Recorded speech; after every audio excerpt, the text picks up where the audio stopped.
অর্থনীতি মূলত কৃষি ও পর্যটনের উপর নির্ভরশীল এবং 2014 সালের হিসাবে ভারতের রাজ্যগুলির মধ্যে এই রাজ্যটির তৃতীয় ক্ষুদ্রতম জিডিপি ছিল, যদিও এটি বর্তমানে দ্রুত বর্ধমান অবস্থার মধ্যে রয়েছে।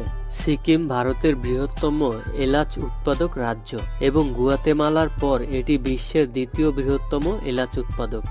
2003 সাল থেকে 2016 সালের মধ্যে সিকিম তার কৃষিকে সম্পূর্ণরূপে জৈব পদ্ধতিতে রূপান্তরিত করে প্রথম ভারতীয় রাজ্য হিসেবে এই কৃতিত্ব অর্জন করেছে।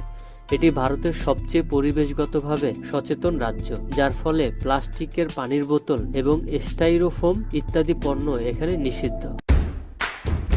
লেপচারা সিকিমের প্রাচীনতম জাতি বলে মনে করা হয়। অবশ্য লিম্বু এবং মগর জনজাতিও তখন বাস করত পশ্চিম ও দক্ষিণে জেলাগুলির অগম্য অংশে। অপরদিকে লেপচারা সম্ভবত পূর্ব ও উত্তরের জেলাগুলির মধ্যে বসবাস করত।